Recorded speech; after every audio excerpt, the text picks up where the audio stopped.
Welcome to the Political Matrix News. Politics, people, local, regional, national news. Political Matrix News keeps you informed. We have the sources, we have the truth from inside the political matrix. Once again, boys and girls, sports fans of all ages, from sea to shining Gulf, this is the Political Matrix out of Orlando, Florida, and Gainesville, Florida tonight. The usual, remember what it used to say in Man Magazine, the usual gang of idiots? No, it's just us. That would be Greg Fink, and I would be Rob Milford. And hello there, Greggy. So the total bill, the total bill that President Biden signed on Wednesday. We're doing this on Wednesday, the 24th. 4/24, 4/24. 4/24, baby. 24. So, you know, that's the same frontwards and backwards, right? Exactly. Yeah, wow. It's a palindrome. A scary one on that part. All right, the whole thing, let's see. $95.3 billion. $95.3 billion. They took some stuff out of it, I think, for the border, the southern border, our border. Apparently, the Democrats who run everything in Washington didn't think it was important. So $60 billion of this bill is going to go to the Ukraine. $60 billion. Right. In that 60, $14 billion allow Ukraine to rearm itself through buying weapons and munitions, and another $15 billion for support services like military training and intelligence sharing. Now, let me tell you what really got my attention out of this, because the U.S. is using Ukraine as a testing site for a lot of weapon systems, okay? This should not be any surprise. The Germans did a lot of testing of their war machine in the 1935, 36, 37 Spanish Revolution, okay?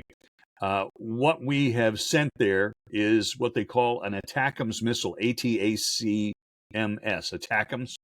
It is a mid-range ballistic missile, really on par with the Germans' V-2 rocket of World War II. It's an inter-theater, less than medium range, at least the model we're giving them. They are now popping, Ukrainians are launching these ATACMS on targets less than 200 miles from their border. But that covers a multitude of air bases, army bases, logistics bases, airports. I mean, they just pop one of those. They can shut down an airport because they're going to sprinkle several hundred grenade-sized munitions all over the airport. Oops, sorry, your airplane was there when it landed and blew up. Oops. But it is war. And that is significant. And a friend of mine who works that sort of thing with the Army, he said, I was wondering if we were really sending him over there or not.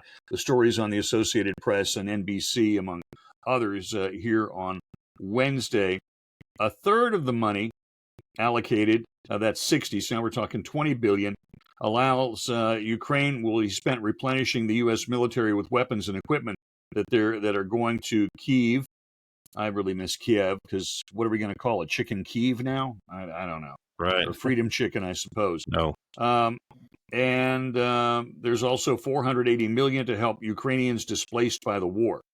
About $14.1 billion is going to go to support Israel and U.S. military operations in the region. Don't forget, we've been on high alert with 2 carrier groups in the Mediterranean or the Red Sea, or even the Indian Ocean, so we can pop on the Houthis in Yemen every time they pop a ballistic missile.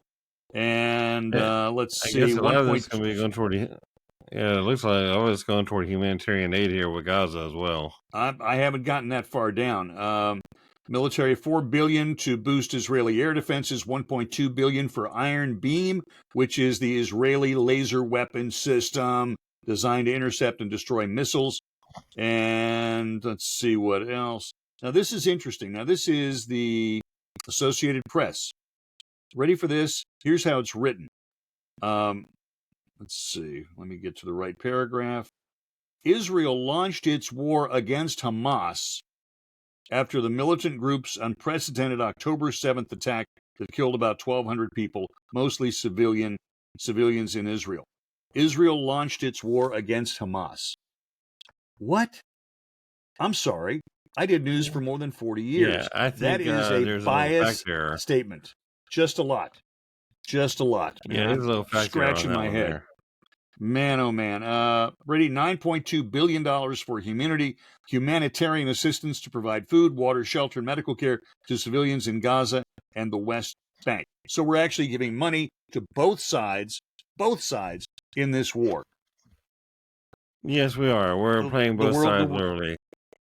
Both sides against the middle. That'll do it for this episode of the Political Matrix blogcast. Rob Milford in Orlando. Greg Fink, wave to everybody. He's in Gainesville and taking care of business. We will be back with another episode. We knock out several. We'll do another one coming up momentarily.